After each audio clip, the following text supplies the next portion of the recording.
ഒരാളുടെ ജീവൻ രക്ഷിക്കുക എന്നത് വളരെ പ്രധാനപ്പെട്ട ഒരു കാര്യമാണ്. ഇന്നിപ്പോൾ ഒരാളുടെ ജീവൻ എടുക്കുക എന്ന് പറയുന്നത് അത്രത്തോളം പ്രയാസമുള്ളൊരു കാര്യമല്ല. പക്ഷെ ജീവൻ രക്ഷിക്കുക എന്നുള്ളത് പ്രയാസമുള്ളൊരു കാര്യം തന്നെയാണ്. ലോക മുങ്ങിമരണ പ്രതിരോധ ദിനത്തോടനുബന്ധിച്ച് ഫയർ റെസ്ക്യൂ സ്റ്റേഷൻ പയ്യന്നൂരും സിവിൽ ഡിഫൻസ് അതുപോലെ Kerala adventure sports promoting academy എന്നിവരുടെ ആഭിമുഖ്യത്തിൽ സംഘടിപ്പിക്കുന്ന ജലശയനം 2026 എന്ന പരിപാടിയാണിപ്പോൾ ഇവിടെ നടക്കാൻ പോകുന്നത്. ഒരാളുടെ ജീവൻ രക്ഷിക്കുക എന്നത് വളരെ പ്രധാനപ്പെട്ട ഒരു കാര്യമാണ്. ഇന്നിപ്പോൾ ഒരാളുടെ ജീവൻ എടുക്കുക എന്ന് പറയുന്നത് അത്രത്തോളം പ്രയാസമുള്ളൊരു കാര്യമല്ല. പക്ഷെ ജീവൻ രക്ഷിക്കുക എന്നുള്ളത്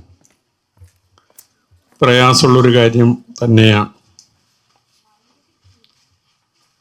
പ്രത്യേകിച്ച് വെള്ളത്തിൽ ഉള്ള മരണം അതൊരു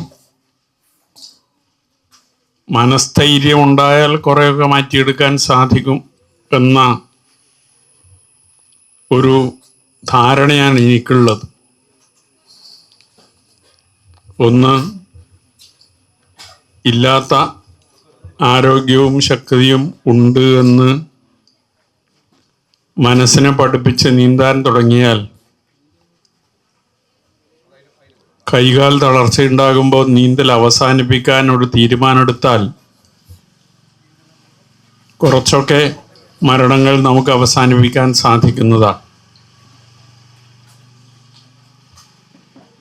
അങ്ങനെയുള്ള സന്ദർഭത്തിൽ തന്നെ നീന്തൽ അറിയാവുന്നവരാണല്ലോ നീന്തുന്നത്. വെള്ളത്തിൽ മലർന്ന് കിടക്കുക എന്ന് പറയുന്ന അത്രത്തോളം പ്രയാസമുള്ളൊരു കാര്യമല്ല. ഒരല്പസമയം വെള്ളത്തിൽ മലർന്ന് കിടന്നാൽ ആ കൈകാൽ തളർച്ച ഒരു പരിധിവരെ നമുക്ക് പരിഹരിക്കാൻ സാധിക്കും. അത് വെച്ചുകൊണ്ടാണ് ഒരു മനസ്ഥൈര്യം ഉണ്ടാവുക. അതോടൊപ്പം അവസരത്തിനനുസരിച്ച് തീരുമാനമെടുക്കാനുള്ള കഴിവ്, അതിന് മനസ്സിനെ പാകപ്പെടുത്തുക എന്നതും വളരെ പ്രധാനപ്പെട്ട ഒന്നായി മാറുന്നത്. പല മരണങ്ങളും നീന്തൽ ഏറ്റവും നന്നായി അറിയുന്ന ആളുകൾ തന്നെ കൈകാൽ തളർന്ന് പിന്നീട് ഒന്നും ചെയ്യാൻ സാധിക്കാത്ത അവസ്ഥയിൽ മുങ്ങി മരിക്കുന്ന ഒരു നിലയിലാണ് എന്നാണ് എനിക്ക് തോന്നിയിട്ടുള്ളത്. അപ്പം അതിൽ ബോധവൽക്കരണം വളരെ പ്രധാനപ്പെട്ടത് തന്നെയാണ്.